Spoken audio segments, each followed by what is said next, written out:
This video is sponsored by OneFootball. OneFootball's app makes it easy to keep up to date with transfer news, scores and stats all in the one place. To download the OneFootball app, click the link in the description. The app is free. To watch more of this video, get over and join us on Patreon. So he gets a 6. Idrissa Gueye. Well, he's the star of the team. He's. I remember he came to my first book signing a couple of years ago. I saw him come. I was at Finch Farm when he came. Little tiny guy with it. He had like 6 big blacked out Mercedes Benz came with him, with his with his people, and I'm sure there was an ambulance behind them with his blood in. It was like a presidential motorcade that came up there, and he just this little fella comes in, and it's thin and skinny as it could be. And then we had him at the book signing. A lovely guy, absolutely delightful, cheerful, interested kind of guy, engaging kind of guy. He just puts it all in there, doesn't he?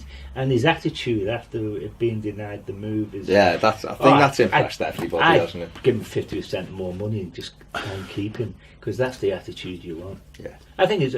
And particularly now when he's been allowed to go forward a little bit, I've been quite impressed. Yeah, he is the pivot to the team, isn't he? He really is. It's all on him, really. You guys too young to see Alan Ball? Yeah. You sure? Yeah.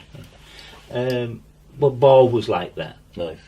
Always there for the ball. I'm not saying they were different kind of football, but always there for the ball. Does a lot of stuff that you don't really notice, but like he's always wants the ball. Yeah. He's always moving for the ball, bringing other people into the game. He's such an influence on the team, the way we play. Without him being there and breaking up so much of the opposition play and then coming forward with the ball, we wouldn't be the same team. I think that's been noticeable since the break, is that he has played, apart from the Fulham game, he's been a 8, 9 out of 10 every single game. Yeah. And that's one of the reasons why the team's been doing so well. So he gets a 9.5. 9.5, and he said he didn't offer a 0.5 out before. No, I don't get. But it doesn't get 10 because he has this 3 names. Just decide on your name. I took half. I thought you were going to say because he couldn't shoot, but.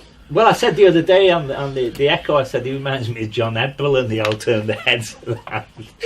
I bet you did it. Go on, move on. So, next on the list, Morgan Schneiderlin, 6.5. Well, the last few games he's played well, but I don't know whether that's a fluke or whatever. He's been impressive against Burnley. Been impressive, in the last few games he's looked very well, but and maybe he's gone through something we don't know about. He's had a tough year. He lost his father, didn't he? And he's had a baby. Yeah. So I think Marco Silva dealt with both things really well, and he's come back strong in that period of time. If he continues as he is, there's no doubt you'd keep him. If he's got his head together, I don't think he can. If we lose Ghana, no, I don't think he can. He's not like for like anymore. We always used to say you can't play them together, but they're different. They are different players, and you can play them together now. Well, you can now Ghana's a different. But you've also got 2 fellas either side, like Bernard and Richarlison, which means that. So I give him a 6.5, and I keep him. Okay. Bernard, I love him. Yeah, I just love him. I did. I love everything about him. I love his attitude. I love the way he smiles. I love the fact that he's enjoying himself. Yeah. When do you last see an Everton player enjoy themselves? He just runs and grafts and whatever, and he does the little tricks. I can't remember the one he did the other week who it was against, and I was watching on the telly and I didn't know where the ball had gone. He's got that special, hasn't he? Yeah. They used to call them like luxury players, but he grafts so much that he's not a luxury. Yeah. His first touch, incredible. His vision's incredible, and if he can add goals, the biggest criticism you'd say is he should score more goals. Yeah. But again, like Pet said before, with regards to the likes of Yerry Mina, let's get him a pre-season and let's see what he's like next season. But I totally agree with you. I've seen. He's a maestro. He's a football maestro.